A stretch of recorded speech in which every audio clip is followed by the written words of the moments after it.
9, 8. You're watching Experience Comic Culture and Sales. Streaming live daily to Facebook, YouTube, Twitch, and Twitter. 2, 1.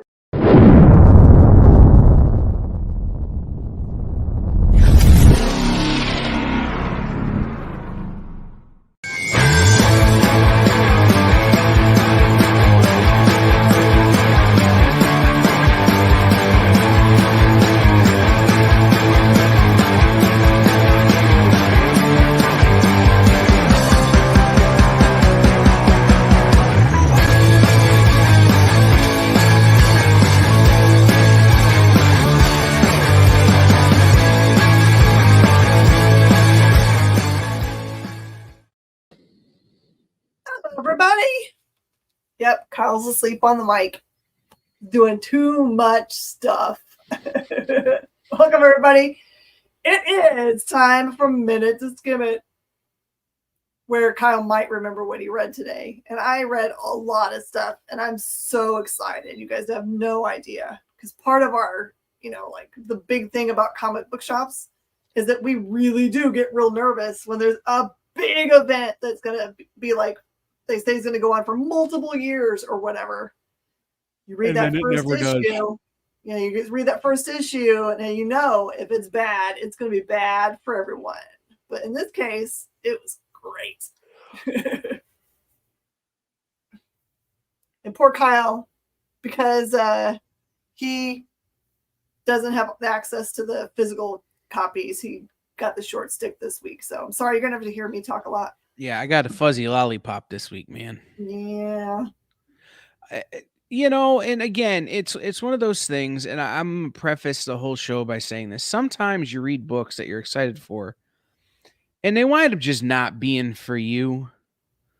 Or your mental state when you're reading the books just mean they kind of miss you. And maybe you go back and read them later and they hit you better. And so I'm hoping that with a couple of my books for this week that, like, if I read issue 2, it'll hit me better, but with issue 1, some of these books this week, I question who they're making them for. So. All right. Let's look at the cool stuff. What you just did, Jay? It took away our books. No! Oh, there. He clicked on the wrong thing.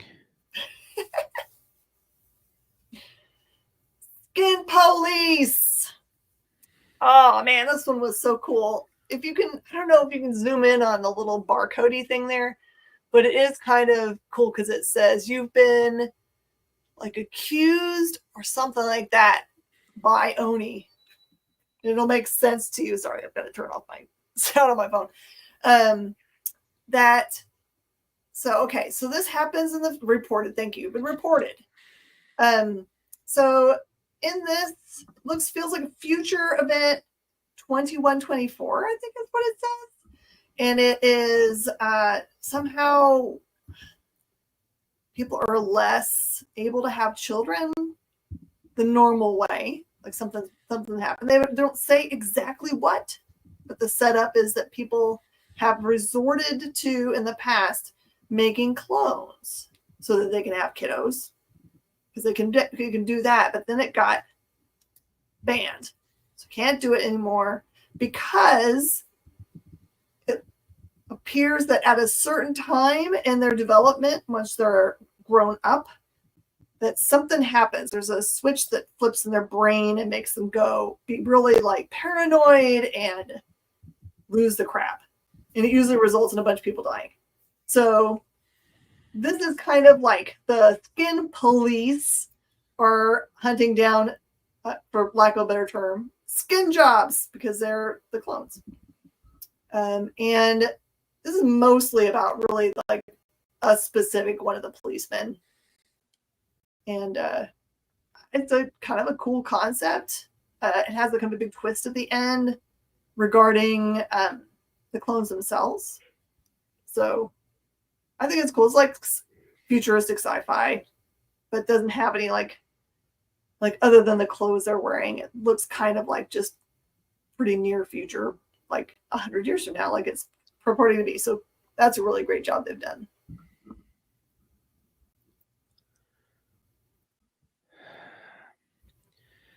This is one of those books that I was excited for, and I don't know who they're making it for. And I think Brian Azzarello maybe he's tried different drugs. Oh no. There's a lot of German in this book, like people talking in German, and if you don't read German, it's not gonna make any sense. And even then, I'm not sure I don't read German as well as I used to, and I'm not sure that he did it right. Anyway, this seems to be a story about black metal, except that it doesn't really represent black metal. It sort of represents what people think black metal is, which is demons and human sacrifice and all of the darkness around black metal. I don't actually know what the heck happened in this book.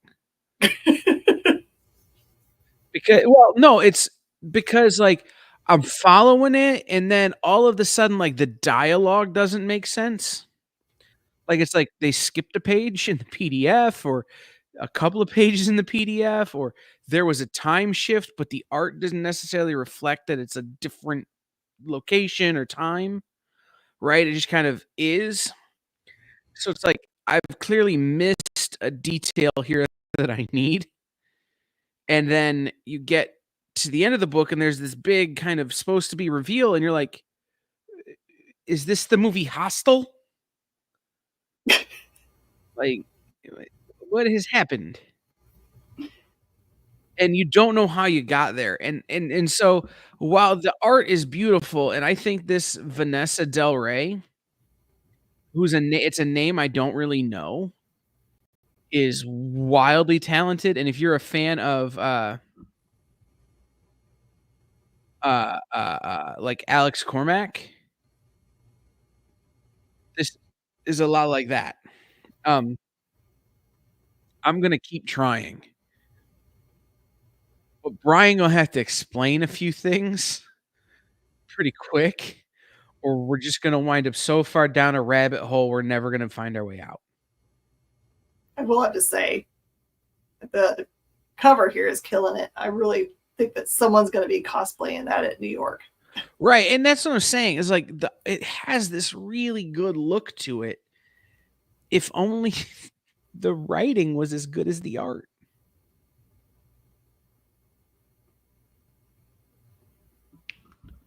Well, this was a super fun romp. Not safe for work, however. This is gonna threw me off because you see a little symbol there at the bottom. That's Black Mask, which is fun because it looks like a black mask, but it doesn't. That's a new logo for them. Yeah, it's like they're not their traditional logo. It's like I don't understand what's going on. Did someone seal the name of the company? Nope. And inside you can see it's their traditional little logo. So, okay, so this follows. So the girl that's blonde there on the cover, she is running for president as a serious person. But as she's preparing very seriously for her first big debate, someone leaks an image of her from, her younger days where she was in a movie where people don't wear clothes. So she was in the movie Hostel. So it's like she's like, well, okay, so all her team basically quits on her, but she calls up her good old friend from the days when she shot this film and said, I don't know what to do. And the friend has a great idea, essentially to embrace the fact that she got caught and to tell everybody why that makes her way more like everybody. It's like, didn't everybody do something to make extra money when they were, poor and young? Mm-hmm. So it does have a lot of it does show the friend who's actually in the porn industry, like in a group situation, as she just talks to her on the phone. It's pretty funny. So that part is super like, oh, I know what we're getting into now. And half the time it feels like Romeo and Michelle's where she forgot her top. So she's wearing just her lace bra. I'm like, what are you doing, man? But anyway, it is. I didn't really think I was gonna like this, but it is kind of an interesting premise. If someone just kind of really embraced, like, I don't want to wear the right tie, or be like a talking head, and just say this is the real me, and I'm the most like the real you, and I'm not going to take any garbage. And that's the way I'm going to approach representing you too. Like, would it work? I don't know. Would it?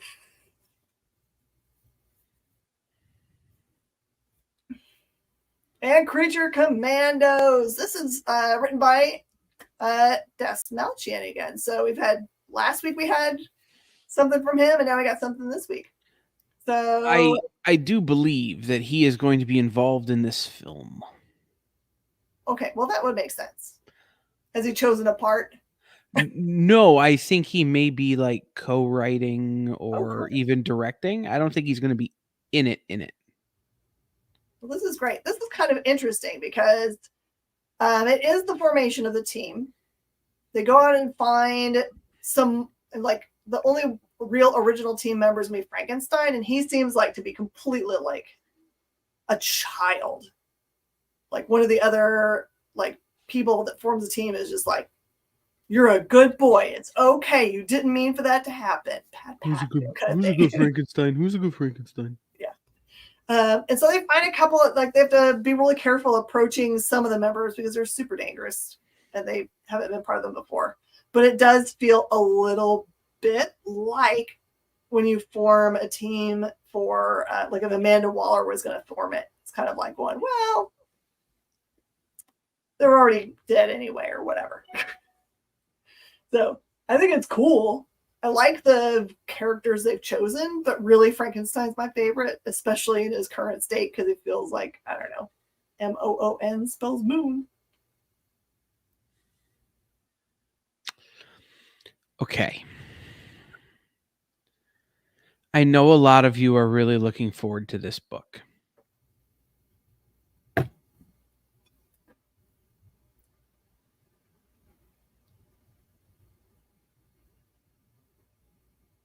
It's a long pause. It's Wish.com Doctor Who writing. It's I've seen this same concept done 8 other times, I think executed better. It's Barbarella, so the art is always going to be solid, and it's Dynamite, so the art is always going to be solid.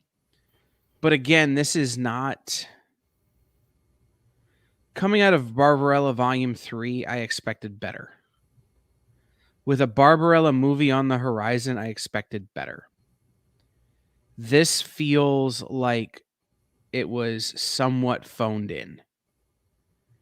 Now, again, this is one of those where if issue 1 is setting up for us to go over the cliff in issue 2, and this starts to really feel Barbarella-y, then I will amend and retract this review, right? But this felt like poorly written Doctor Who. It just did. Again, I firmly believe that this is a setup to go somewhere, but there was nothing in this issue for me that made me want to read issue 2 right away. And that's kind of the crappy thing about this, where there should be a lot of hype generated by it. I should want to read issue 2 tomorrow. And I'm good with waiting a while because this did not impress me. Who wrote the last Barbarella? Was it Anamia? I'd have to the last look thing it up. that Anamia wrote was really good. Whatever that was. I'd have to look it up. Like I said, and the other thing I will say is that maybe it's one of those things that my hopes were too high, right? Like that it's one of those is that if I had come into this with sort of semi-well-adjusted expectations, I would feel differently. But I expected more.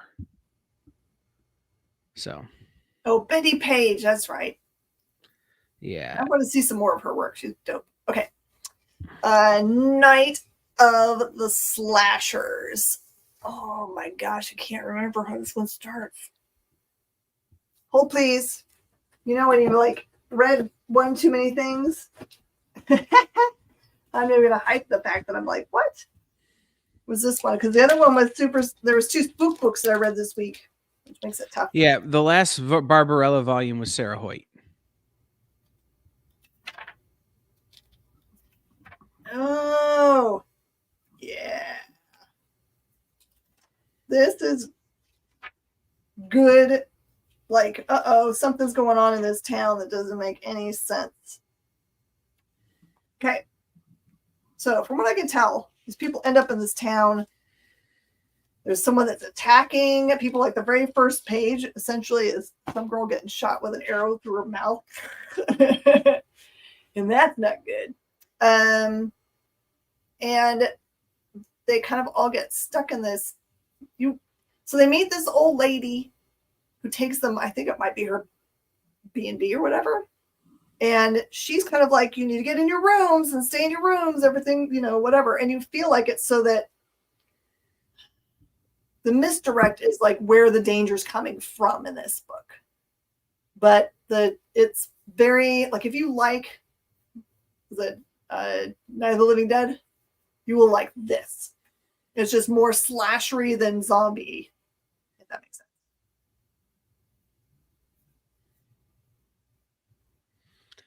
Alex Packnadel is crushing this. I finally saw the cartoon not that long ago, like the animated version of it.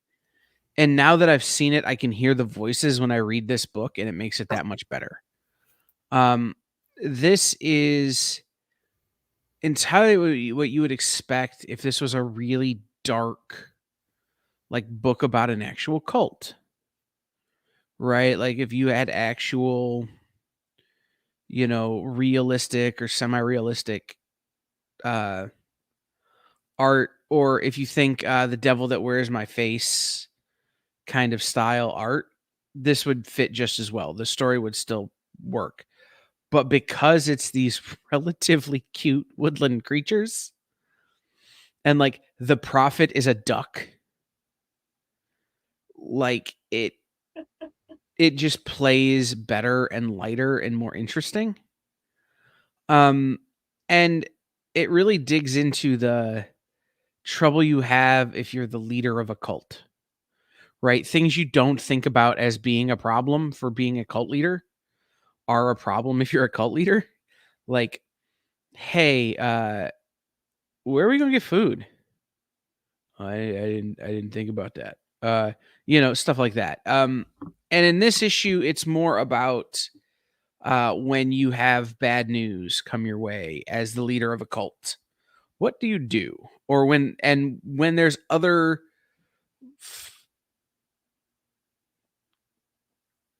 leaders that people want to follow, or you're told that there are other leaders that people want to follow, what do you do as the leader of this particular cult? And that is kind of where this issue goes. So I'm really enjoying this one, being cute but stabby. I don't know how many more of these I'll read sequentially or if I'll just wait for the trade after this, but this one was really fun in a dark kind of way. Okay, so is this the event? This is the event. So we're starting the event here. So probably 3 weeks, a month ago, Scott Snyder had a YouTube video that they put up that kind of was the beginning of getting everyone hyped for All In. He did a very kind of light explanation for what it involved. And it's interesting how many people I hear chatting on the internet that are kind of like guessing what the All In means, when I feel like it's like a really great title that can mean a ton of stuff, right? So this follows right on the heels of the Absolute Power storyline. So you might read this week's Absolute Power first. You want to kind of get to the wrap up for what happens there, would be really great. And then also know that this week has a ton of books that all have the words all in on them, because really this event is going to include most of DC's titles. The way that they've explained it is that you don't need all of it, but it certainly does all live in the same storyline. And I kind of like that they aren't, and they've also said nothing gets retconned. So don't worry that coming out of the previous storyline that you have a retcon problem in it. That's totally not true. So this book actually is a flip book. It has this side, and then there's another cover on the other side, which has a little bit darker connotations, kind of feel. So the book starts really fun, where you see all of the, the characters that are somehow, you're just going to, if you haven't read Absolute Power and you haven't finished it, you're like, well, something happened that means, everyone's kind of they must have gotten their powers back and must everything be fine. It is basically a ton of characters getting one of these. Welcome to the jail. Everyone gets invited to the Justice League, or it looks like they're not excluding people, including Booster Gold, who's very surprised at being asked, since he's not even in the same, he's pushed himself to the past, I think, to try to stay out of the way.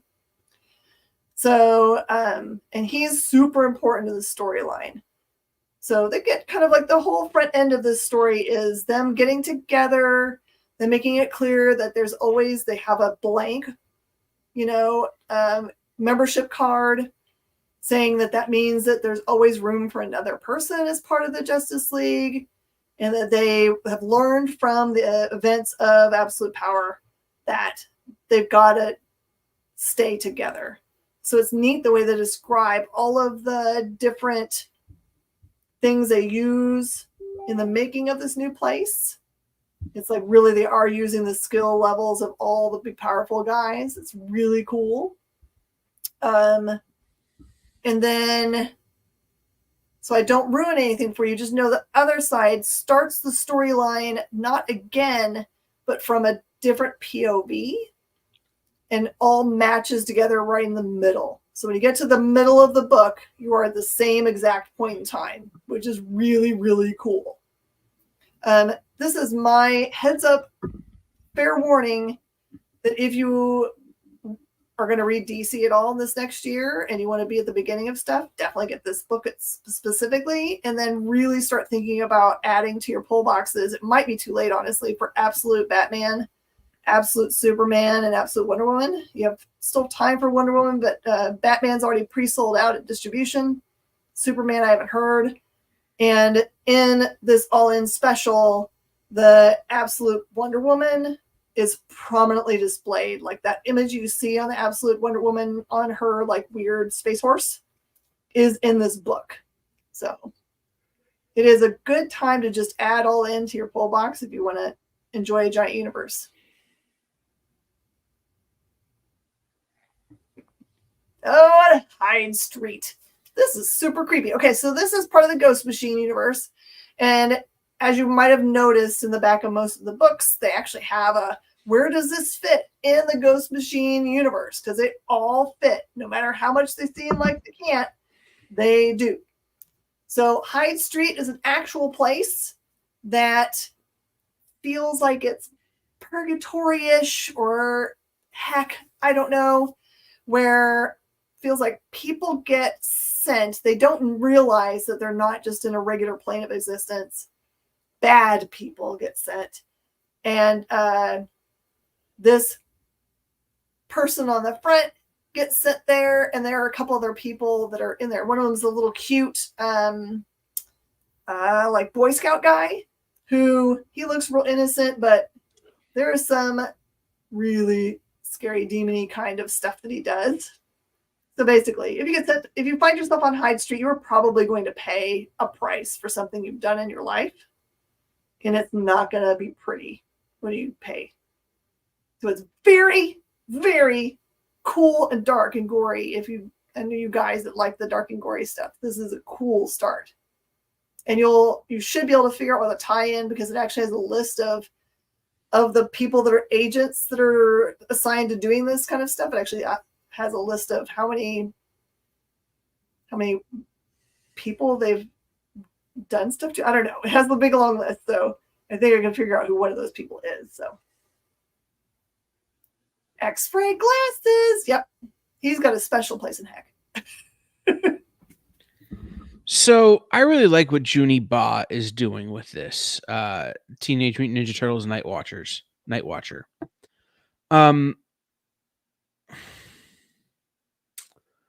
Jenica is a character that I was trying to figure out what they were going to do with post Armageddon game and post sort of the end of that sort of existence of the Turtles, right?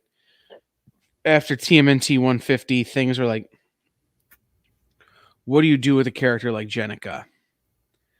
And what Junie Ba is doing is giving Jenica a new trajectory a la The Last Ronin. And not in as much as The Last Ronin is further in the future. This is much more current. But it's finding a way in a world where the mutagen bomb has gone off and there are a lot more mutants. How do you differentiate yourself, and how do you serve your purpose as a protector of the city? And in this book, we kind of find out how the armor and the identity comes to be. And it really sort of starts off kind of in a dark place, and then there's this story that will resonate with a lot of people about immigration and about people who are different than you and things like that. And then it takes a turn, sort of this idea of misunderstanding, and then it takes a turn where Jenica is sort of forced into a role that they weren't really signing up for. But once they take on this role, it seems to really fit them. So it's an interesting kind of, okay, we're set up now. Let's get into the meat and potatoes of what it is the Night Watcher does. And that should happen starting in issue 3.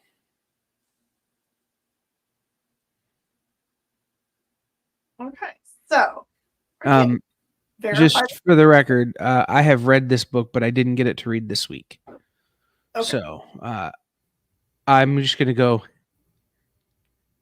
So the way it's been a long time since I've read the original Dead Time. I think this is actually just a reprinting of it, because the art says 1995.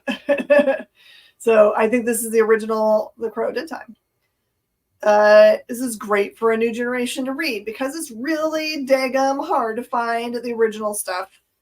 Although I just had a set come in, which is crazy. Usually people come in and say, what do you have that's The Crow? And I'm like, I got none, because everyone always buys it as soon as it walks in the door.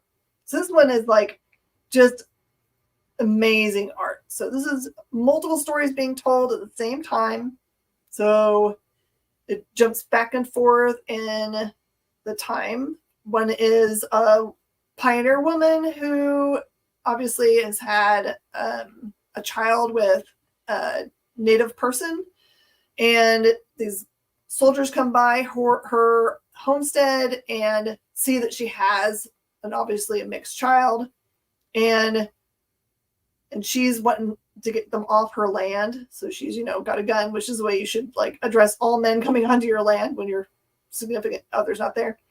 And everything goes bad and sideways, and that gets interspersed with a more modern tale, and eventually those two things merge.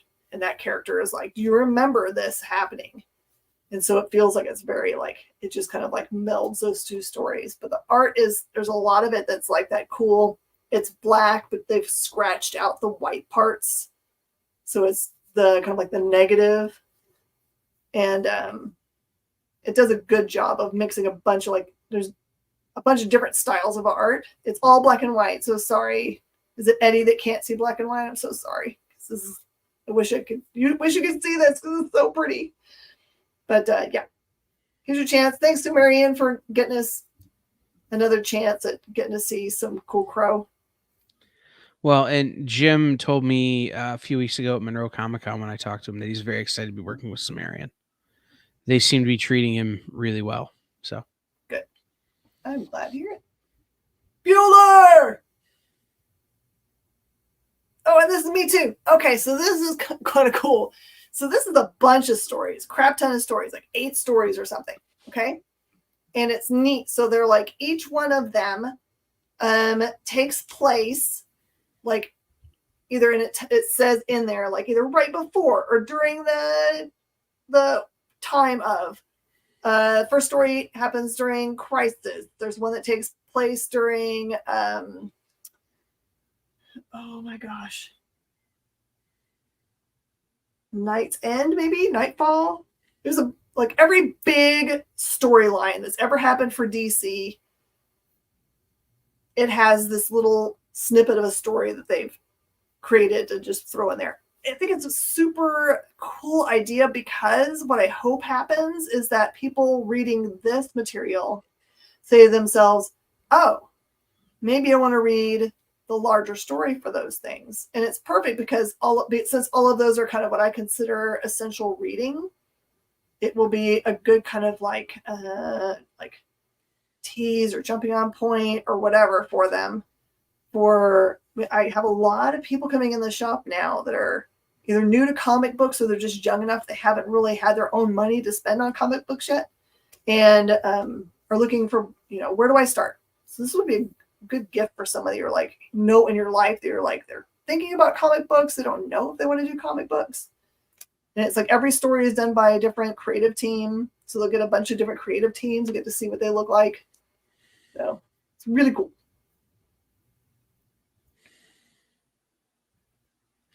Oh, Jay is big angry that I got to read. I bet so. I think this might be I think Deadside's his favorite stuff. So this was great. And I'm going to start off by saying I don't remember the last time there were this many boobs in a Valiant book. Oh. There are definitely boobs in this Valiant book, but you have Shadow Man, and this is the origin of this particular Shadow Man. And it's one we know, but it's kind of a retelling of the circumstances under which they became the Shadow Man. Okay. And they are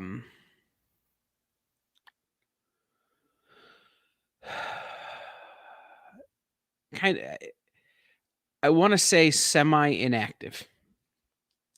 And you find out very early on that there's someone out there who is being mistaken for the Shadow Man.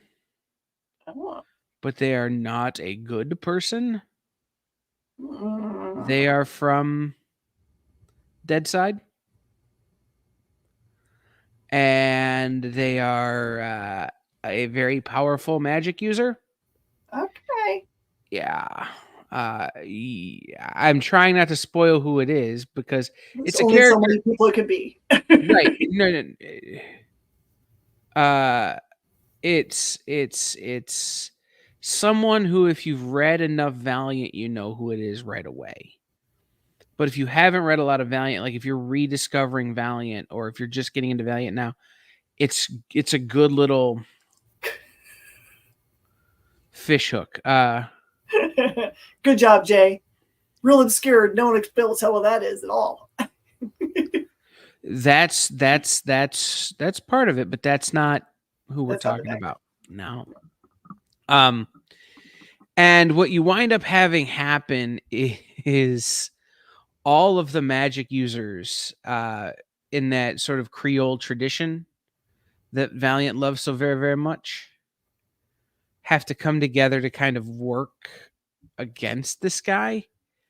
And then there's a big twist at the end that I don't often get surprised by twists in comics. Like, normally I expect there's a twist coming.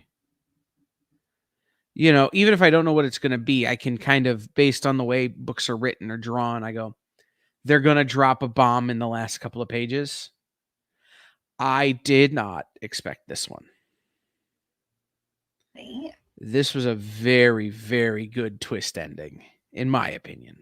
I've heard from so many people that they're very happy with how Alien Books is handling this event. And it's, to be fair, they handed it to the right people. It's not like they handed it, like they like took people that have never been part of creating in this universe and give it to them. They chose the right people. Right. And they chose people who understand the nuance of the Valiant universe, which they haven't done in the past. I think that, well, Alien hasn't done, Valiant didn't do it in the past. Right. Alien is handing it to the right people who understand the nuance of the universe and are letting them kind of, you know, run wild with it and really kind of dig into areas of these stories that I haven't seen in a while.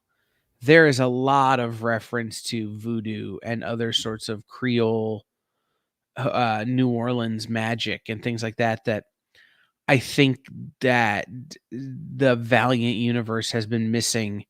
Even what was a couple years ago, we had the all the magic users together with Punk Taco and everybody. Mm-hmm.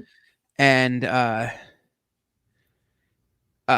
it kind of missed them, right? It kind of didn't lean into that very heavily, and this does. And Eddie, it's just the most boobs in a Valiant book I can remember. Right. Get it straight. Which is a non-zero number because there haven't been a lot in Valiant books. So I like I said, I'm really enjoying this resurgence stuff. I kind of hate having to split it with Jay on the weeks when he reads. So, you know, we're having a good time with it. Storm. Okay. This is kind of interesting. So Storm appears to be in this issue trying really hard to overcome the negativity that mutants have been, like, is being piled on mutants, and deservedly so, after Krakoa. So no one trusts them. Everyone hates them. No one's looking for them to be heroes. Storm is making a concerted effort to change that, the way that they're looked at. And it's interesting because at the very beginning of the book, she's kind of like standing in front of all the different uniforms she's worn over the eras, right? As a member of the X-Men, as, you know, Queen of Wakanda, as, you know, all those different things. And it's kind of cool. It's nostalgic. You get to see all the different hairstyles she's worn and all those things. So there's a big event that happens by way of, it's like, it appears that there's been a giant nuclear explosion in which she goes and saves tons of people, and at big cost to herself, because I don't think that she's actually impervious to, you know, radiation.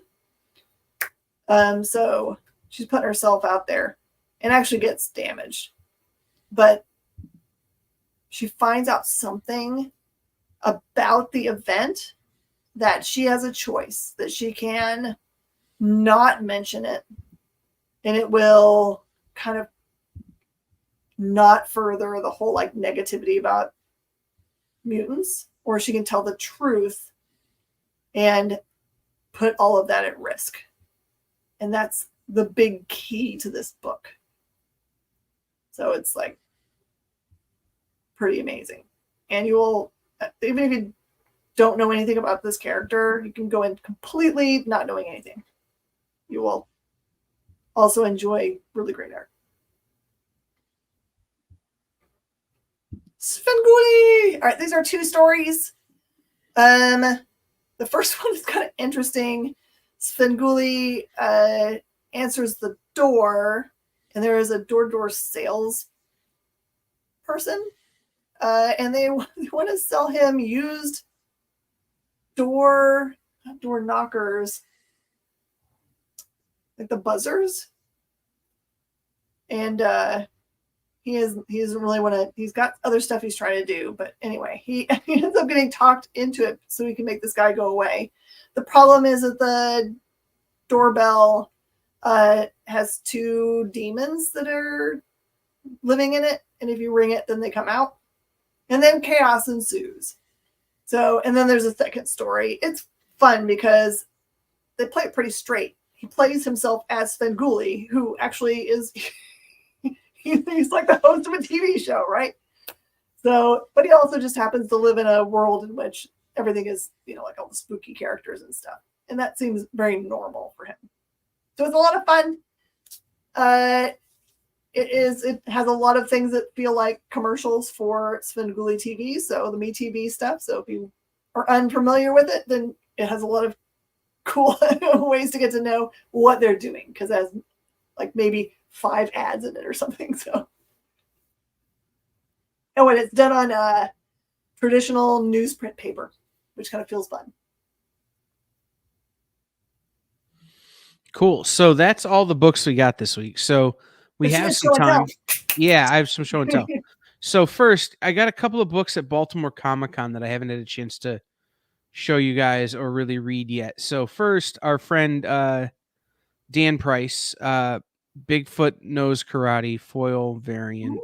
Ooh. Yeah, this one I'm very excited about. I don't have this cover, so that's one. And then I ran into a friend of Jen and I's, and they were doing street team things for a company that some of you know and maybe like or don't. Hey! So this is the Silent Planet Death that is all black and white. And I asked Adam if I could show this.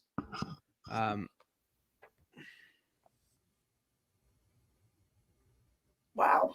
The art in this book is just bonkers. Who's the interior artist? Please hold.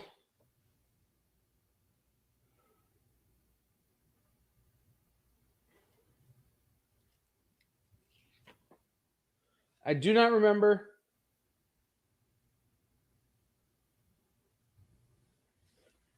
Looks like the same. Seems like looks like the same artist as Megalith. Hold on. Nope, it's not. It's not printed on the book anywhere. No, it's a secret. Right. They're trolling me. But then, at the end of the show every week, we go comicshoplocator.com to find comic shops nearby to you.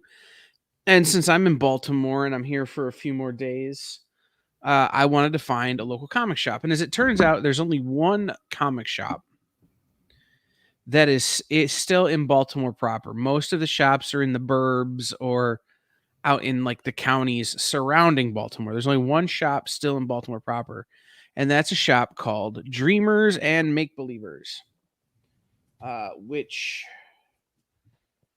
I went to, and they gave me this dope bag that says Dreamers and Make Believers, books, comics, gifts, and more in Baltimore, Maryland. They also have a coffee shop in their store, which was very dangerous for me. What'd you get? I spent almost as much on coffee as I did on comics. So we'll start with just a little bit of show and tell. I picked things that go bump in the day.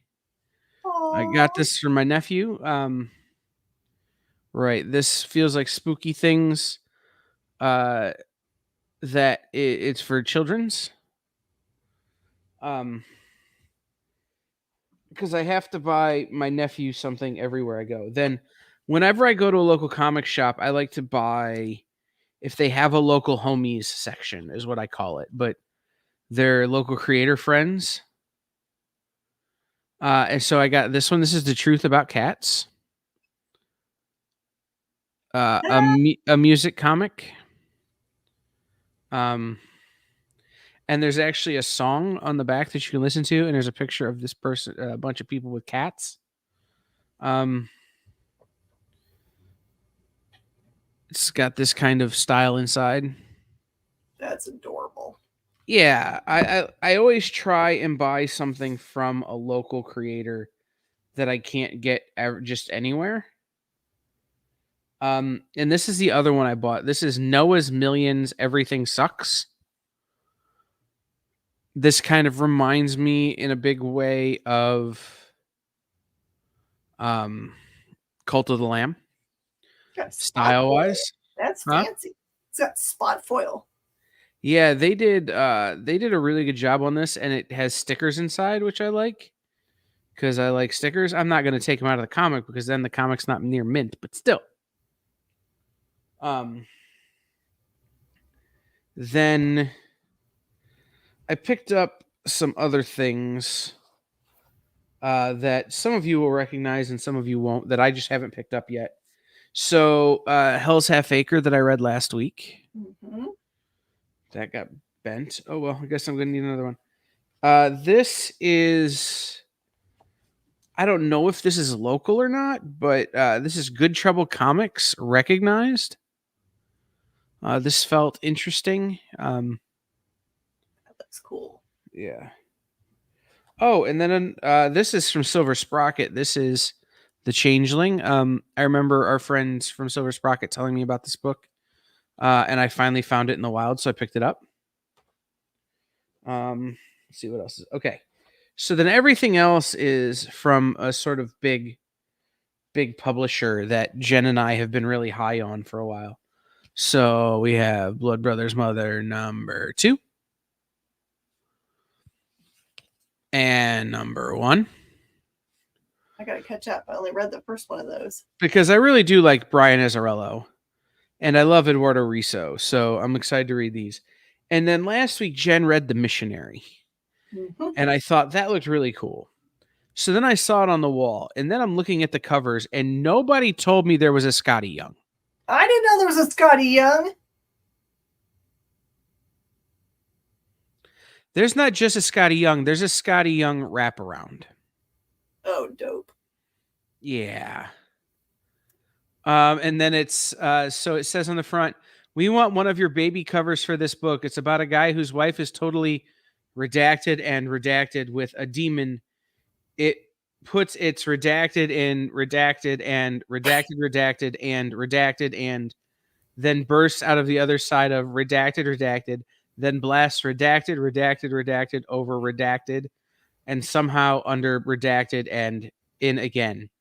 She's all redacted, but redacted. And he's still all okay, but my redacted will redacted. And then the guy's all possessed and stuff. Jason, did I miss anything? And this is, so this is supposed to be Steggy. Oh. And then Jason Howard goes, the redacted needs to be really redacted, but also still seem, I don't know, romantic. Romantic isn't the right word, but you get it, right? And then there's Scotty's face, like. So real hype for this cover. And then the last thing I got from there is they have a colossal sticker selection. Just tons of stickers. So I got like their little shop sticker. I got a Batman Baltimore sticker, be more. Oh. And I got an Audrey too.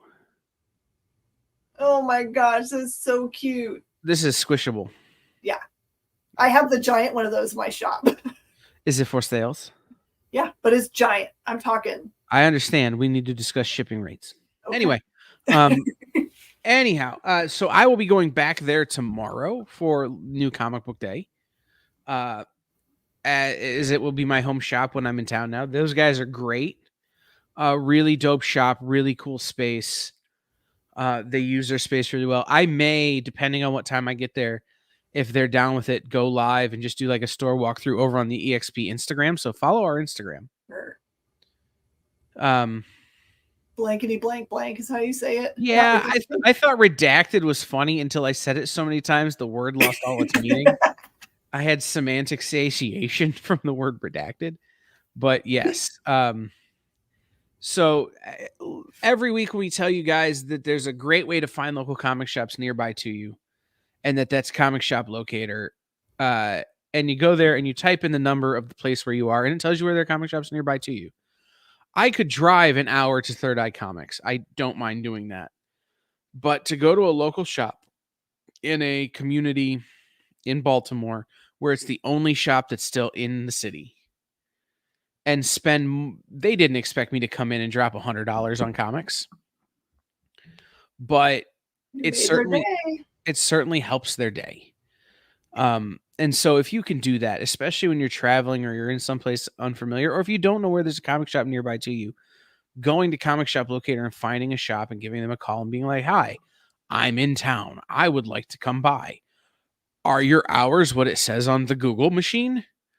And then they go, "Yes, our hours are what it says on the Google machine," or "No, our hours are not what it says on the Google machine." Okay, now you know. Or as I was told, can you not come by Wednesday? Can you come by Thursday instead of Wednesday night? Because we have book club Wednesday night and we won't be able to show you around. Absolutely. I'm glad to do it. So just, that kind of talk to them and then go in and spend some extra dough. Like if you can spare it, it helps them. It's a tough time for shops. So go in and support your local comic shops. Miss Jen, there was a book earlier. We have a couple minutes. There's a book on your side that just says filth at the bottom. Eddie was asking about it, and I've been thinking about it. What is it? So this is a new printing of the series The Filth, which is a Grant Morrison series that says it's a new and improved deluxe formula. So it is the first, let's see, maybe it's the whole, it says side effects of the filth include convulsions, leakage, aphasia, fenestration, longoria, tinnitus, and beatitude. I have all of those things. It says it is a wholly imaginary subsidiary of Grant Morrison. Grant Morrison, fine user of fine African tree drugs. But no, absolutely. Guys, head into your local comic shop, comicshoplocator.com. Stay tuned here on The Experience. Up next is Mint Hunter Comics with James. And then later on tonight is Kicking It with Henri here on The Experience. Tomorrow we have Comic Collectibles at 7, and then followed by Triple T at 8 with Chuck. And then at 9, 360 Comics. Then Thursday, you have the Dan Wickline show at 5 Eastern, Miss Jen at 7 with What's in the Box. You have the Geek Chat at 9 Eastern, and then at 10 you have Sketch Up with Mel and Mog. Friday you have the Original Art Experience with Nick at 7, and then at 9 you have Friday Night Live with Nancy. Then come around Monday we have Talking Shop with Miss Jen. She has Talking Shop with Monday is Sal. I can't think of Sal's last name all of a sudden. Who is writing Terminator for Dynamite. And then you have Comic Collectibles at 8 or at 7 that day. And then Monday night at 11 is Best Coast Comics. But then Tuesday, special time, special place, just before this show, Miss Jen is going to be talking to the one, the only Scott Snyder. Try not to have your head explode. Right, about Absolute Batman. And he also wrote part of the all-in stuff that's out this week too. So make sure you set your alarms and tune in for that on Tuesday and on Monday. You don't want to miss out on information about Terminator. I'm very excited about Terminator, but Absolute Batman for sure. So that's the next week here on The Experience. Jay will be here next week. I will not be. I'm still trying to find Jay a co-host because Miss Jen has got to get ready for her Scott Snyder interview. And we will see you guys next week.